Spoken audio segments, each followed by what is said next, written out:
Sapa Indonesia Malam kami lanjutkan bersama saya Radi Saputro. Saudara Menteri Kelautan dan Perikanan Sakti Wahyu Trenggono bilang Presiden Prabowo Subianto meminta proses hukum dan penyelidikan tuntas soal pemasangan pagar laut di Tangerang dan Bekasi. Menteri KKP menegaskan pagar laut di kedua tempat itu tidak berizin. Usai bertemu Presiden Prabowo Subianto, Sakti Wahyu Trenggono menjelaskan soal pagar laut di Bekasi dan Tangerang yang tidak berizin. Menteri KKP bilang, Presiden Prabowo meminta polemik pagar laut diusut tuntas.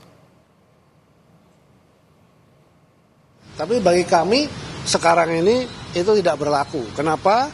Karena pasti yang namanya kegiatan di ruang laut ya tidak boleh, harus ada izin. Di pesisir sampai ke laut tidak boleh, harus ada izin. Itu yang terjadi. Tadi arahan Pak Presiden satu, selidiki sampai tuntas secara hukum supaya kita harus benar koridor hukumnya. Apabila tidak ada itu harus menjadi milik negara. Nah itu kasusnya seperti itu. Menteri KKP Sakti Wahyu Trenggono juga menegaskan tidak boleh ada sertifikat hak guna bangunan ataupun sertifikat hak milik di ruang laut. Ia menyebut jika ada sertifikat yang areanya laut, maka itu adalah sertifikat ilegal. Saya mendapatkan press conference juga dari Menteri ATR BPN bahwa sudah ada sertifikat yang ada di dalam laut. Saya perlu sampaikan kalau di dasar laut itu tidak boleh ada sertifikat. Jadi itu sudah jelas ilegal juga. Menteri Agraria dan Tata Ruang Kepala Badan Pertanahan Nasional Nusron Wahid menjelaskan terdapat ratusan bidang sertifikat di kawasan pagar laut di Tangerang, Banten yang berstatus SHGB dan SHM. Nusron bilang akan menindak pihak terlibat dalam penerbitan sertifikat tersebut. Nusron mengungkap ada 263 bidang dalam bentuk sertifikat hak guna bangunan selain SHGB. Menteri Nusron juga mengungkap ada 17 SHM yang terbit di kawasan pagar laut Tangerang. Kementerian ATR BPN akan menindak tegas jika terbukti ada pelanggaran prosedur dan mencabut sertifikat itu. Kami membenarkan ada sertifikat yang berseliweran di kawasan pagar laut sebagaimana yang muncul di banyak sosmed tersebut. Jumlahnya 263 bidang dalam bentuk SHGB. Dan terkait dalam proses penerbitan sertifikat tersebut, manakala nanti terbukti berada di luar garis pantai dan manakala terbukti tidak compliant, manakala terbukti tidak sesuai dengan prosedur, dan manakala terbukti tidak sesuai dengan aturan yang berlaku, kami akan tindak sesuai dengan aturan yang perundang-undangan yang ada. Dan kalau terbukti tidak prosedur, kami minta untuk di blacklist, kalau perlu merekomendasikan supaya izinnya dicabut. Karena itu kami atas nama Menteri ATR BPN, mohon maaf atas kegaduhan yang terjadi.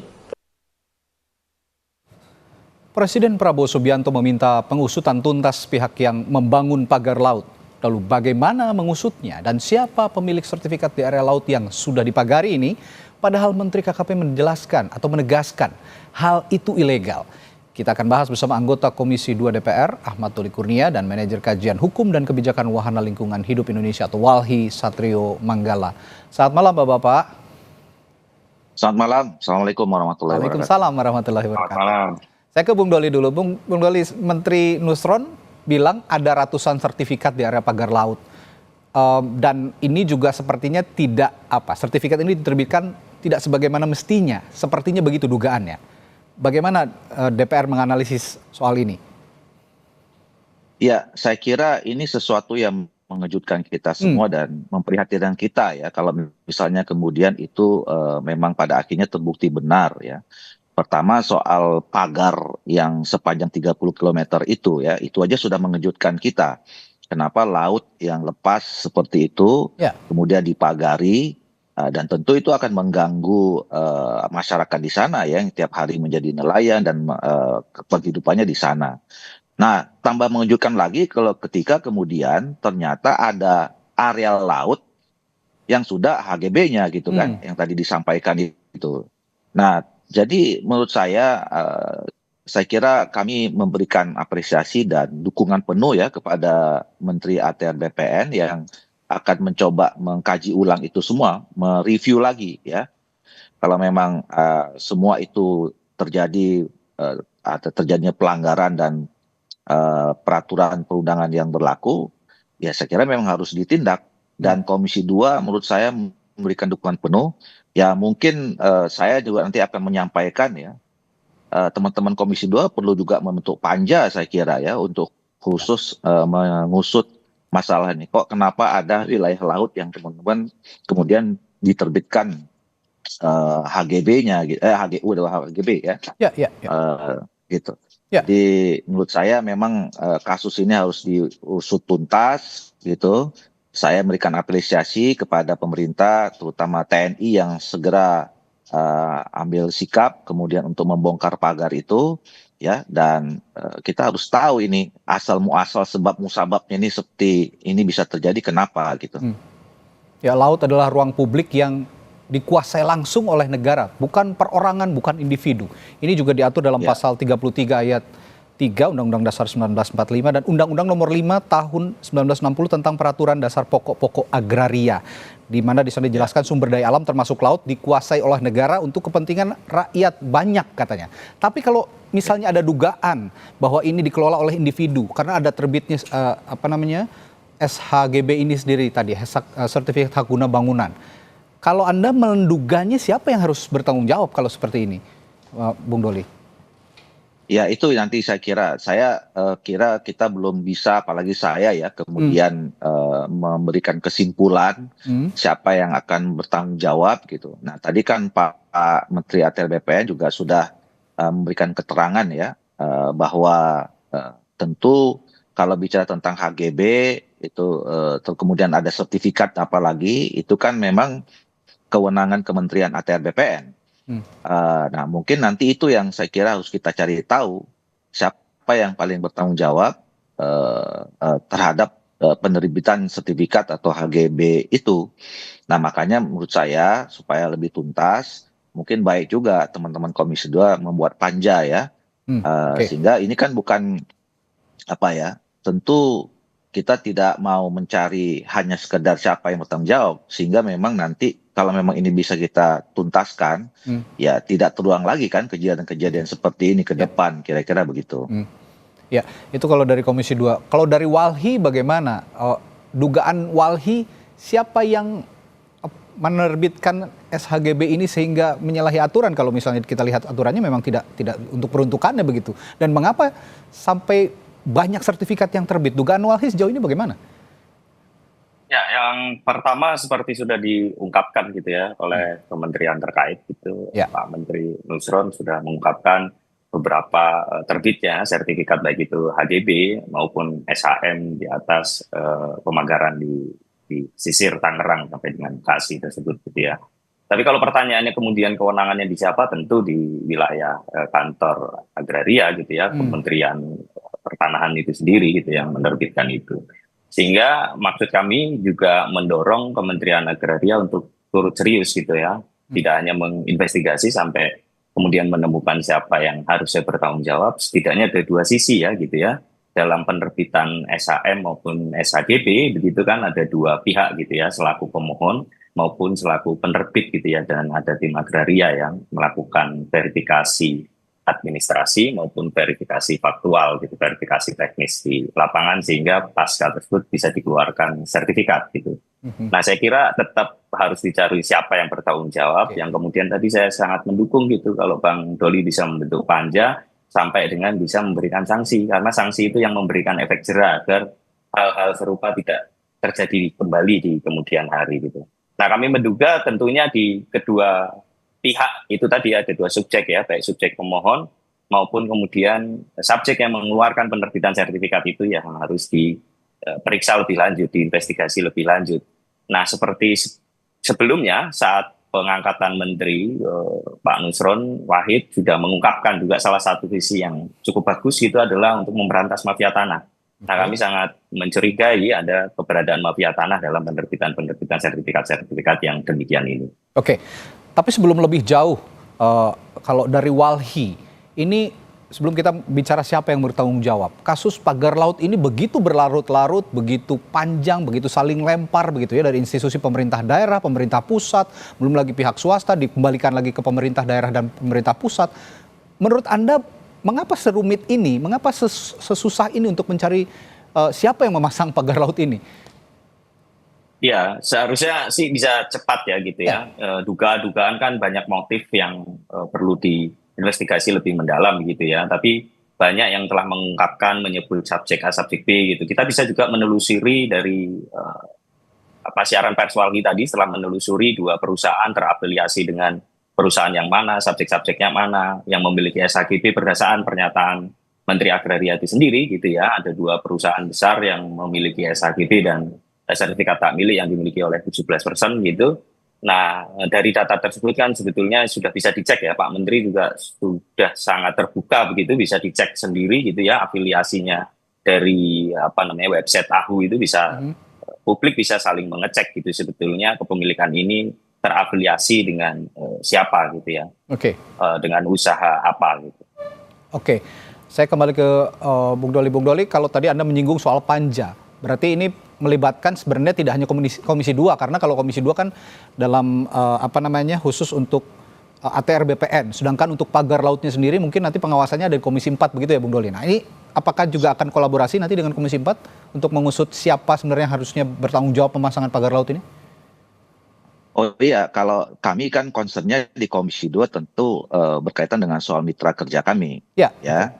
Nah, kalau tadi saya sebutkan panja di Komisi 2, tentu fokusnya adalah terhadap soal penerbitan sertifikat atau HGB itu. Nah, kalau kemudian soal pagar laut, kemudian yang lain-lain di luar itu tentu kan masing-masing DPR itu punya komisi yang bertanggung jawab berkaitan dengan soal mitra kerja masing-masing ya.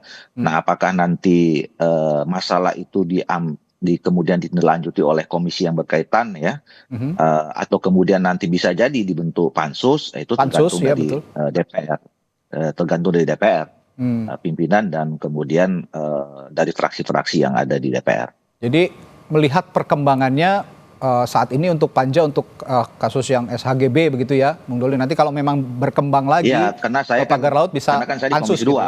Nanti bisa berkembang ke pansus begitu ya? Kapasitasnya sebagai Komisi 2. Betul. Bisa saja kalau kemudian DPR menganggap ini persoalan yang sangat serius dan perlu ditindaklanjuti oleh pengawasannya ya, terhadap apa langkah-langkah yang mau diambil pemerintah, dibentuk semacam pansus, itu bisa saja dimungkinkan di dalam tata tertib yang ada di DPR. Oke, sebelum lebih jauh lagi, saya ingin Anda juga menjelaskan aturan soal sertifikat ini sebenarnya Bung Doli, seperti apa dan apa yang bisa membuat sertifikat ini ketika areanya bukan tanah, kok bisa tiba-tiba muncul di laut gitu? Kira-kira kalau Anda melihatnya modusnya apa sih sebenarnya kira-kira?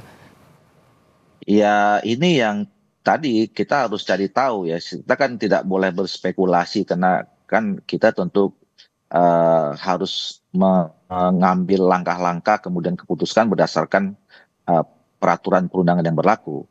Nah kalau secara detail saya belum bisa menjawab, makanya saya mengusulkan ada panja di Komisi 2. Tapi kalau dari masyarakat awam kan lucu dan aneh ya, ada sertifikat tanah berada di laut gitu. Itu aja jadi masalah sebetulnya gitu ya.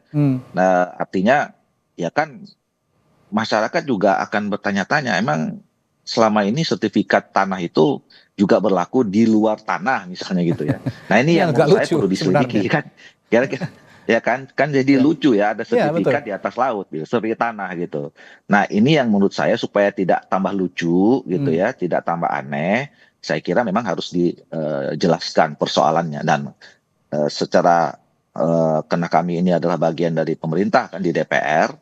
Nah tentu pendekatannya harus pendekatan formil dan pendekatan hukum kan kira-kira gitu, berdasarkan peraturan perundangan. Ya, nanti akan ditindaklanjuti kalau memang lebih butuh urgensinya lebih mendesak lagi akan dibentuk panja begitu ya Bung Doli. Nah kalau Ya. Mas Satrio, dari Walhi, kalau tadi saya sudah tanyakan, Bang Doli tidak mau berandai-andai dulu. Tapi kalau Walhi punya data nggak? Misalnya ada modus tertentu, misalnya ingin membangun atau ingin ada proyek reklamasi sehingga dibikin lebih dulu begitu SHGB-nya. Kalau memang modus-modus seperti ini ada, apakah Walhi punya data? Ya, sekalipun itu modus, tapi sebetulnya sudah diungkapkan oleh Menteri KKP itu sendiri gitu ya. Proses pemagaran ini bisa memicu dampak, salah satunya adalah sedimentasi. Sedimentasi itu yang secara alamiah nanti akan menimbulkan tanah timbul gitu, atau reklamasi, atau yang disebut Menteri KKP kemarin adalah sebetulnya reklamasi alami gitu. Nah, secara motif sebetulnya sudah terlihat gitu ya, tapi ada pelanggaran prosedural gitu ya dari penerbitan sertifikatnya gitu, sekalipun kalau kemudian itu dimiliki oleh 2 PT ya, kalau berdasarkan keterangan pers resminya dari Menteri Agraria gitu ya, ada PT apa tadi Cahaya atau PT Intan Agung Makmur kalau nggak salah itu ya, sama PT Cahaya Inti Santosa, yang berdasarkan keterangannya di AHU sendiri, kepemilikan sahamnya terafiliasi kuat dengan PT Agung Sedayu Group gitu. Itu dasar penelusuran berdasarkan data. Ini penelusuran Walhi ya, Mas Satrio ya? Walhi memperoleh data itu dari akses AHU per hari siang tadi, di tanggal 20 ini gitu. Ya memang kalau memang ditelusuri lagi dugaan-dugaannya ya, yang terkait adalah nama-nama pihak swasta atau nama-nama perusahaan yang sudah tidak asing lagi dengan proyek reklamasi, biasanya begitu ya? Ya. Oke, baik. Ini tadi nanti akan ditindaklanjuti oleh Komisi 2 melalui Panja kalau memang urgensinya mendesak. Dan Walhi juga terus melakukan penelusuran ya, Mas Satrio, hingga saat ini ya. Betul. Baik. Tapi setidaknya pelanggaran tersebut kami berharap tentu harus ditindak tegas. Ya, itu dulu poinnya. Melalui mekanisme seperti apa gitu ya, baik itu di Kementerian ATR BPN, inisiatif dari teman-teman di DPR RI untuk investigasi lebih lanjut. Tapi ada 2 tindakan pidana di sini ya menurut kami. Satu, ada pidana tata ruang, karena kan harus sertifikat itu terbit paling tidak kan sesuai dengan peruntukan ruang. Kalau kata KKP ini ilegal, tidak berizin gitu, sehingga tidak ada izinnya. Jadi ini kayak menerbitkan SIM gitu ya, kalau bagi kita untuk pengendara motor itu ada syarat-syarat yang harus dipenuhi gitu ya, untuk penerbitan SIM tersebut. Nah ini kan ada uji mengemudi, ada tes kedokteran gitu ya untuk menerbitkan SIM gitu, sehingga terbit sertifikat izin mengemudinya gitu ya.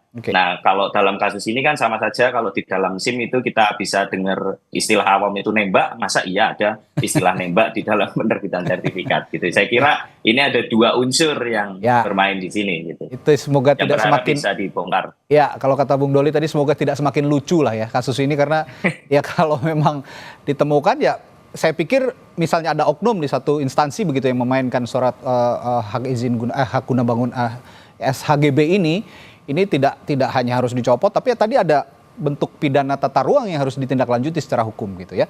Baik, terima kasih anggota Komisi 2 DPR RI Ahmad Doli Kurnia dan manajer kajian hukum serta kebijakan wahana lingkungan hidup Walhi Indonesia Satrio Manggala telah berbagi perspektifnya malam hari ini di Sapa Indonesia Malam. Sehat selalu Bapak-bapak, sampai jumpa lagi.